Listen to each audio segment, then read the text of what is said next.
Okay.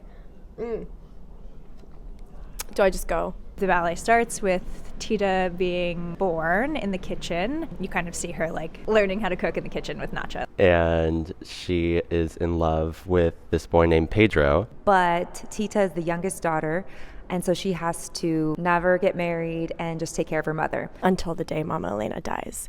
So there's a bit of an abusive relationship there. Her mom doesn't really like her. She's the third out of 3 daughters. And she starts to go to the kitchen a lot because Chencha and Acha, they like her. So she becomes like this really master chef. And Pedro proposes to her and is like, I want to marry you. And she's like, great, I'd love to. And her mother's like, no, absolutely not. But You can marry my eldest daughter, Rosara. And then he accepts it. Why? Like, could you imagine? He says yes because he thinks it's a way to stay closer to Tita, like to be around the family. Tita's so upset. Tita's mother tells Tita she needs to make Rosara's wedding cake, Which is, rude.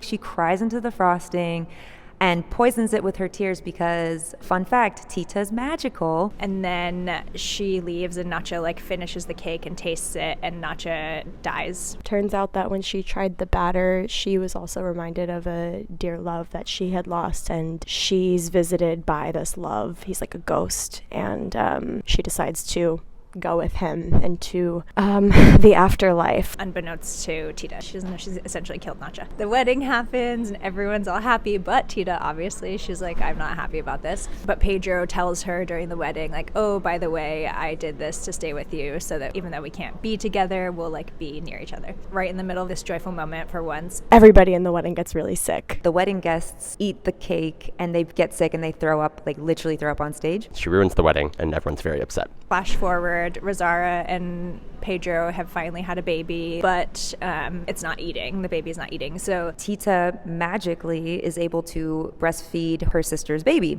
And Pedro is happy about that because he still loves Tita. then Nacha comes back as a ghost and helps her make this quail dinner from a rose that Pedro had given her at the wedding. And when her family eats it, everybody gets really hot and bothered, and most of all Gertrudis, who sort of experiences this like insane arousal and ends up taking off all of her clothes and dancing and riding off into the sunset with a gorgeous man. So Tita's cooking is kind of just like making these family events a little chaotic. And then the next scene is called Hot and Sleepless, and that is where Tita and Pedro meet outside, and they have this like intimate moment where they're like touching but can't touch, obviously. They dance and they get caught by Mama Elena. And she sends Pedro and Rosara and the baby away. Oh, this is sad. Baby Roberto dies. Because Tita is no longer there to keep it alive. And Tita kind of loses it and freaks out, and her and Mama Elena get in this huge fight. And it drives Tita to madness. Then Dr. John comes in, and Dr. John has been the family doctor for years,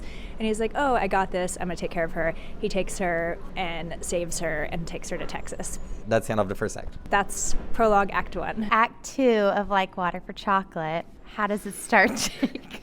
Tita's now been living in Texas for a number of years with Dr. John and his son Alex. In this whole process, he's fallen in love with her, and he proposes to her, and she's like, yeah, sure, I'll marry you. And a beat later, Chencha comes in, and she's like, listen, your mom died. Poor girl's just like the bearer of bad news. So they all go back to Tita's ranch. So the next scene, we see Mama Elena's wake. This is where Tita and Pedro see each other again. And immediately they're still in love with each other, and there's still this spark. Chencha hands Tita a diary that they found in Mama Elena's belongings. She starts reading it, and then she goes through Mama Elena's stories of like her past. Tita finds out in the book that Mama Elena had a lover. We see that her family actually ordered the murder of her lover. It kind of gives some perspective. Mama Elena treated her the same way she was treated. The next scene is the engagement dinner, and Pedro, isn't being the nicest host.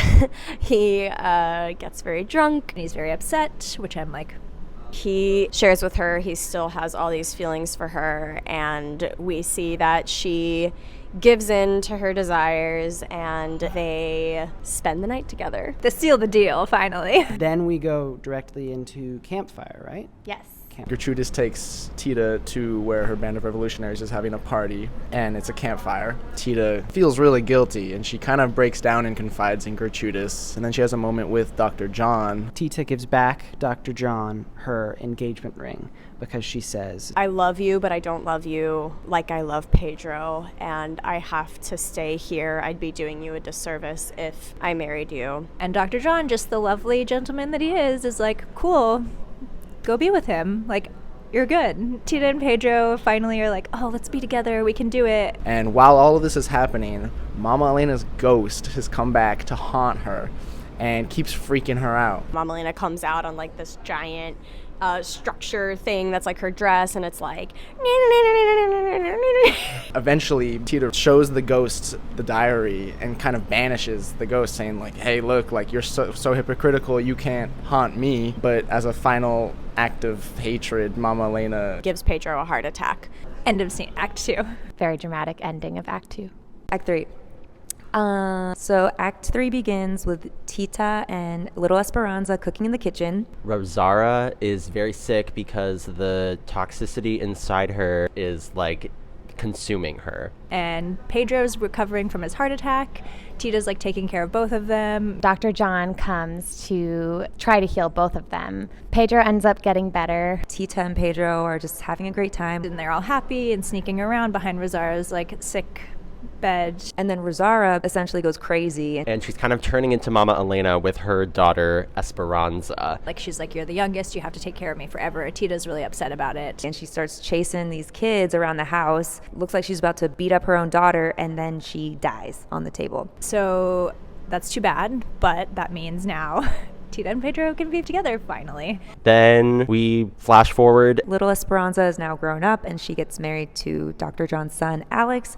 They have a wedding. It's great. And then, having seen Alex and Esperanza wed, Tita and Pedro can finally be together, no complications, at peace. The ballet ends with a paw so passionate and intense that Tita and Pedro ascend into the afterlife in flames. I think that's it. The end. Powerful ending. fiery ending.